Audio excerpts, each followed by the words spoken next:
नमस्कार बंधुरा आमी आजके चिकेन भाजा करब तार संगे डिम आछे मेटे आछे सब एकसंगे भाजा करले हेवी होबे। एबार की उपकरण लागबे आमी देखाच्छि।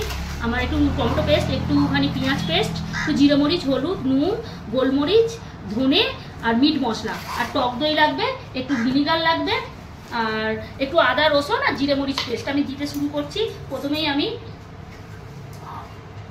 टक दई दिलाम, तारपरे ओई चामचेर मापेई एक चामच टमेटो पेस्ट दिलाम, तारपरे এই পেঁয়াজের পেস্ট দিলাম,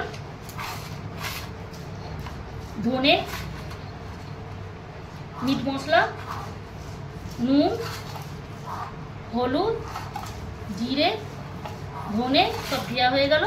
এটা আমার রসুন পেস্ট আর একটুখানি আদা পেস্ট, এটা জিরে মরিচ গোলমরিচ সব পেস্ট, একটুখানি শুকনো লঙ্কা বাটা, এগুলো দিয়ে আমি এবার মাখিয়ে দিতে হবে। একটুখানি ভিনিগার দেবো পরিমাণ মতো। এবারে এই মাখানো অবস্থা এটা যদি ভাজা করলে হেভি লাগবে, পেঁয়াজ লঙ্কা দিয়ে ভাজা করব। এই যে সরষের তেল, এই সরষের তেলটা আমি একটুখানি অ্যাড করে দেব।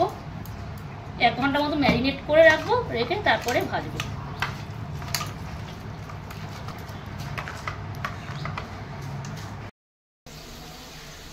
বন্ধুরা আমরা ফিরে এলাম এইসব মশলা মাখিয়ে। আমার 1 ঘন্টা হয়ে গেছে, চলে এসেছি। এই ডিমগুলো আর মেটে আর মাংস ভাজবো। ভাজার আগে আমার প্রথমে করতে হবে, জল গরম করতে বসিয়ে দিয়েছি। এই মুরগির পেটের ডিমগুলো আগে জলে সিদ্ধ করে নিতে হবে, তেলের উপরে ভাজলে ডিমগুলো ঘেটে যাবে, গোটা থাকবে না। ওই জন্য আমি একটুখানি সিদ্ধ করে নেব।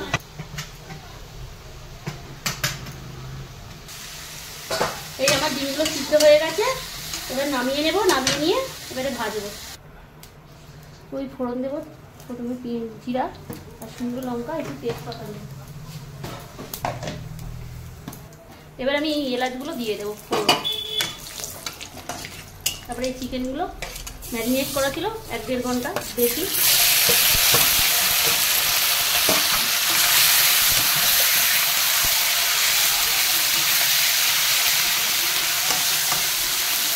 এই মশলা কষানো হয়েছে, এই সিদ্ধ আর মেটে সিদ্ধটা দিয়ে দেবো।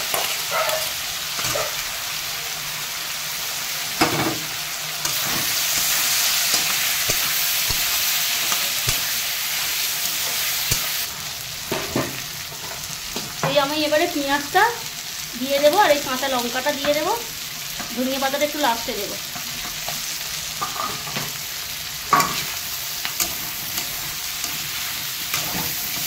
এতে কোনো জল দেবো না, এতে শুধু এই ভাজাই হবে আস্তে আস্তে। খেতে এত টেস্টি লাগে, সফটি লাগে। আমার চিকেনটা ভাজার পর্যায়ে শেষ হচ্ছে, একটু বাকি আছে। একটুখানি জিরে মরিচ গুঁড়ো দিয়ে দিলাম পরিমাণ মতন, আর একটুখানি এই মিট মশলা একটুখানি দিয়ে দিলাম। আগেই সব আমি মশলা দিয়েছি। একটু নেড়ে দেবো, ধনিয়া পাতা দেবো। এই যেমন ধনিয়া পাতা কাটা আছে, এটা দিয়ে দেবো।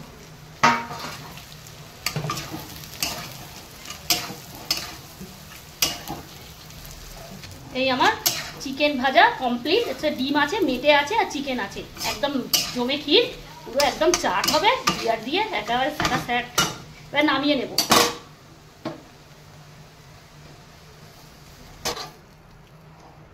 এই আমার ঝাল ঝাল একদম সফটি চিকেন ভাজা, ডিম ভাজা, মেটে ভাজা সব একসঙ্গে কমপ্লিট।